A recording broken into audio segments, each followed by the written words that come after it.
Game Boy games in the cases, and a special Game Boy Color.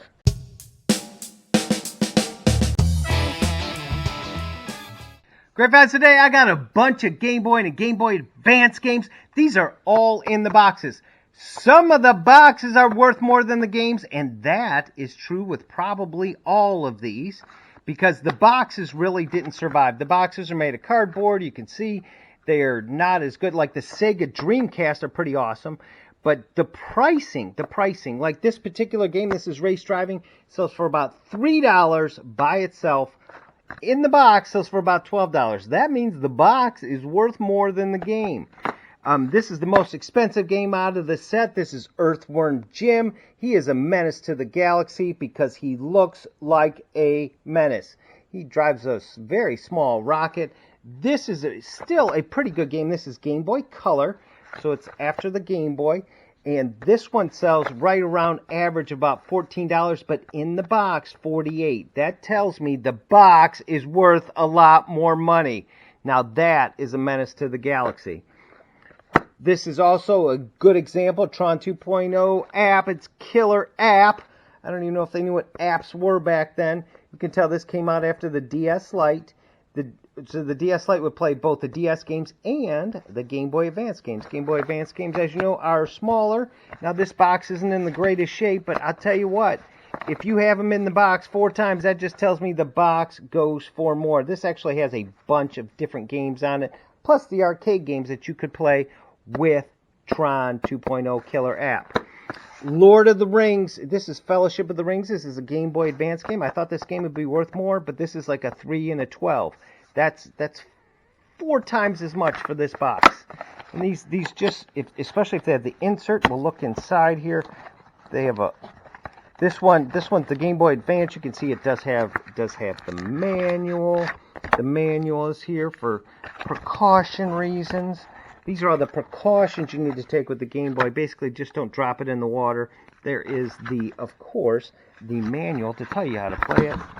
And then if we look in here, now this is still in the plastic. This one is still in the plastic, but you can see it's Lord of the Rings, Fellowship of the Ring. It came in the plastic. So that is how the Game Boy Advance games are. They're a little bit different than the Game Boy games themselves, but $3 and $12. That means the box is worth more. Let's go back to the most expensive game. Let's go Earthworm Jim, and I'll show you the differences. These are a little bit harder to get out. I'm not really going to force it, but you can see that the manual is in there. The manual's in there, the Game Boy Color, everything you need, and everyone's always hungry, and you can get Nintendo soup. Wait a second. That's what you're hungry for. There is the game. These little pieces of cardboard are also desirable because there's people that aren't really playing the games. I had a guy come in. He said, I don't care if the game plays. I just want the game to show it on a shelf. That's interesting to me. Now, this game is another example. This is Game Watch Gallery 2. Now, you will see Mario and Yoshi and the princess and Mario in a boat. I didn't know Mario was a fisherman. And, of course, our old buddy Donkey Kong. This is a Game Boy Color game. This game is cool. It's in the same, in the box, out of the box, 4 times as much. This game is hard to sell. But if you have the box, it's going to be good because they can display this. It's hard to display just a regular old, there's a Game Boy Color. You can see that's Tony Hawk 2. It's hard to display this, but this will display. This will display like this. It'll display on the side. It looks cool. People are buying these games right now and not even playing them. That's why I've seen a few games that didn't even sell. It didn't even play that actually sold. So these are becoming like the curio cabinet of the next generation. They no longer have porcelain dolls and all that other things and little, precious moments. It's going to be these things. So in about 40 years, you're going to go to Grandpa and Grandma's house and you're going to see Game Boy Advance games in the case, and you're not going to know what to do with them. But this is another one. This is a 3-pack game. Anytime you see a 3-pack, that probably means this one or this one or this one could not sell by itself. So guess what you do? You sell them all together. So this is Candyland. Of course, these are kids' games in memory, which we all know what that is. And these are fun games, but this is this game isn't as desirable, but still talking 4 times as much. Now, 4 times as much, it's always like, is it, $3 to $12 or whatever it may be. You still probably could get, clear $10 a piece there. This one you can get $50 for.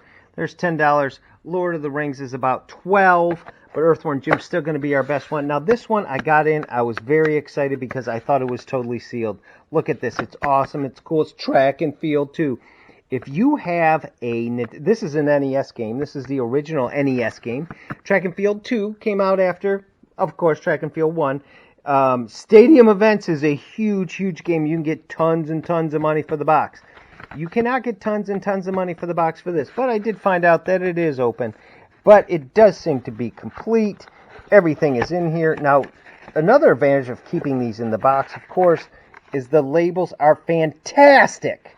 They've been sitting in this box probably forever, probably because they played Track and Field 2 or 3 times and then went and played Mario for a while. So this game is basically a $3 game, but it's almost a $20 game in the box and complete. And this still has a cellophane on it, so that's pretty good. So 20, 50, 70, 80, 90, 100, 10, 20, 120 bucks there. Someone had marked $6 on this at one point in the box. Now it is worth double that. The games are going up. Now I also got these 2 Game Boy Colors, Game Boy Colors. Now there's a difference in these Game Boy Colors. These did not sell for that much until recently.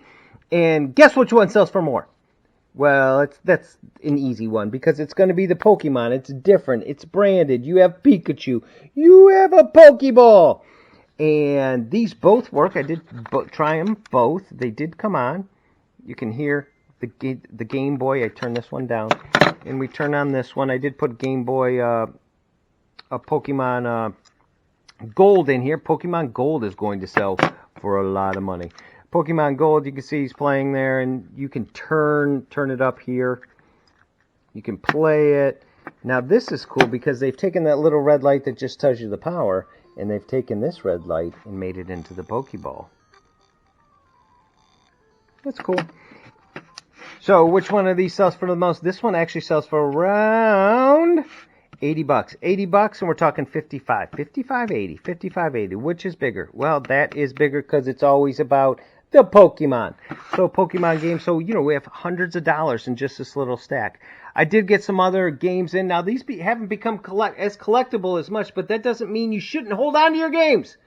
Because these are Xbox 360 games. Those will be getting better. And then the Wii games, anything with Rock Band seems to be good, but these are just regular games. And then Zelda, this is the Switch. They've done such a great job with the Switch that Zelda, these games really hold their value. Did get a Nintendo Switch in. You've got the different color ones. These are incredibly hard to find these days, and you can get top price for the things that you're looking for in your Nintendo Switch. So, I got old stuff. I got some a little bit older stuff. I've got some vintage games. So remember, keep the boxes. Even if you just have the box, you can make money just on the box. Because $50 is bigger than $14. Ask anyone. Even ask a menace to the galaxy, Earthworm Jim.